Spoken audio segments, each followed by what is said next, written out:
अच्छा सर, अब हम जानना चाहेंगे जैसे भारत की टेक्सटाइल इंडस्ट्री है, ये अभी भी चीन और बांग्लादेश, चीन तो बहुत बड़ा एक आंकड़ा है, बांग्लादेश से भी पीछे है। इसका कारण क्या है? क्या हम तेज़ी से उसको बीट करने की ओर बढ़ रहे हैं, या तैयारी क्या है हमारी? देखिए, बांग्लादेश के आगे बढ़ने के बहुत सारे कारण हैं। जी। सबसे बड़ा कारण तो ये है कि जो कॉस्ट एलिमेंट है, बांग्लादेश में जो लेबर वेज था वो बहुत मिनिमल था। वो $75 था पर मंथ, जी सर। जबकि किसी भी देश में $140-150 से कम नहीं होता। इवन वियतनाम में भी नहीं और भारतवर्ष में भी नहीं है। बहुत विद्रोह हुआ था, काफ़ी स्ट्राइक वगैरह होने के बाद उसको 50% बढ़ाया गया, तभी $112 पे है। तो बांग्लादेश को एक वेज एडवांटेज बहुत बड़ा था। दूसरी बात था कि बांग्लादेश एक LDC country, least developed country है। जी। लीस्ट डेवलप्ड कंट्री में आप कुछ तरह की सब्सिडी दे सकते हैं। डब्ल्यूटीओ का एक एग्रीमेंट है, agreement of subsidy and countervailing measures. उसके तहत जो एक लीस्ट डेवलप्ड कंट्री है वो बहुत सारी ऐसी सब्सिडी दे सकता है एक्सपोर्टर को जो बाकी देश नहीं दे सकते। जी। तो बांग्लादेश को उस चीज़ का एडवांटेज था। तीसरा एडवांटेज था कि बांग्लादेश के ड्यूटी फ्री, चूँकि एलडीसी था, तो एलडीसी को बहुत सारी इकोनॉमी ड्यूटी फ्री एक्सेस देती हैं। तो यूरोप जो बहुत बड़ा मार्केट है, लगभग सबसे बड़ा मार्केट है, बल्कि अमेरिका से ही बड़ा मार्केट है मैं कहूँगा, वहाँ बांग्लादेश को ड्यूटी फ्री एक्सेस था। कंबोडिया को ड्यूटी फ्री एक्सेस था, चूँकि ये लोग एलडीसी थे। वियतनाम के साथ उनका फ्री ट्रेड एग्रीमेंट था, तो वहाँ उनको ड्यूटी फ्री एक्सेस था। टर्की को कस्टम यूनियन है यूरोपियन यूनियन से, उनका ड्यूटी फ्री एक्सेस था। तो इनके चलते जो 12% ड्यूटी थी और जो कहें कि हमें 9.6% लगता था, तो वो एक डिफरेंशियल बहुत बड़ा था जिससे बायर्स बांग्लादेश चले जा रहे थे। दूसरी बात है कि बांग्लादेश की जो पूरी इंडस्ट्री है वो अपैरल सेंट्रिक है। तो सरकार की सारी सुविधाएं, योजनाएं उसी पर निहित हैं। हमारा देश बहुत बड़ा है, हम 1000 चीज़ों का उत्पाद करते हैं, 1000 चीज़ों का निर्यात करते हैं।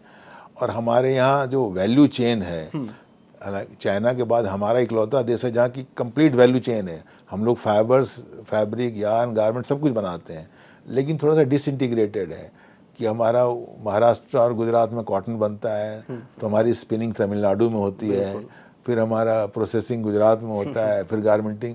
तो बहुत बैक एंड फोर्थ है, इससे भी लॉजिस्टिक कॉस्ट बढ़ता है। बांग्लादेश वगैरह में उनका कुछ भी नहीं है, वो कहीं से कपड़ा लाते हैं और उसको स्यू करके भेज देते हैं। तो ये सब एडवांटेजेस थे और बांग्लादेश इंडस्ट्री ने इम्प्रूव किया है। बट मुझे लगता है कि नेक्स्ट जो दशक है, डिकेड है, हमको अपने इंटरनल प्रॉब्लम्स को सॉर्ट आउट करना होगा और सरकार का बहुत बहुमूल्य समर्थन है। तो मुझे लगता है अगर इन सब चीज़ों को जोड़ा जाए तो जो अगला दशक है वो ये लेबर इंटेंसिव इंडस्ट्री या अपना टेक्सटाइल का ही होने वाला है। जी सर। अच्छा, भारतीय कपड़ों को लेकर विदेशों में क्या राय है? कितना पसंद किया जाता है? नहीं, डिज़ाइन एलिमेंट जो कुछ हम लोग के हैं जो कि इरिप्लेसेबल है, उनको कोई दूसरा नहीं प्रोवाइड करता है। जी सर। अभी यहाँ बात ये है कि सप्लायर के एक्सपोर्ट कॉम्पिटिटिवनेस में 2-3 चीज़ें देखी जाती हैं। एक तो आप कॉस्ट कॉम्पिटिटिव हैं कि नहीं, क्वालिटी कंसियस हैं कि नहीं, प्लस रिलायबिलिटी ऑफ सप्लाई कितना है। तो जो हमारे बड़े एक्सपोर्टर्स हैं वो तो वर्टिकली इंटीग्रेटेड हैं, उनका कंप्लायंस लेवल बहुत अच्छा है। आप देखेंगे यूनिक्लो, जापान के लोग हैं, बड़े क्वालिटी कंसियस हैं। बिल्कुल तो सर। देखेंगे कि तो जितने टॉप यूरोपियन ब्रांड्स और अमेरिकन ब्रांड्स के बारे में आप सोच सकते हैं, जापानीज ब्रांड्स, सबको हमारे जो बड़े निर्यातक हैं वो सभी का सब कुछ बनाते हैं। कोलंबिया का जो जो यू नो विंटर वेयर है जो बहुत डिफ़िकल्ट कपड़े से बनता है, वो भी हमारे लोग बनाते हैं। तो हमारे बड़े निर्यातक हर चीज़। समस्या हमारी होती है कि हमारे बहुत सारे लगभग 90% से ज़्यादा एमएसएमई इस सेक्टर में, और एमएसएमई के पास वो वर्टिकली इंटीग्रेटेड नहीं है। वो लोग के पास फैब्रिक बनाने की सुविधा नहीं है, प्रोसेसिंग उनके पास नहीं है। तो अगर सारा चीज़ आप खुद नहीं बनाते हैं तो क्वालिटी पर आपका कंट्रोल थोड़ा कमज़ोर हो जाता है। प्लस आपके पास वो समस्याएं हैं कि आपके पास लिक्विडिटी का इशू है।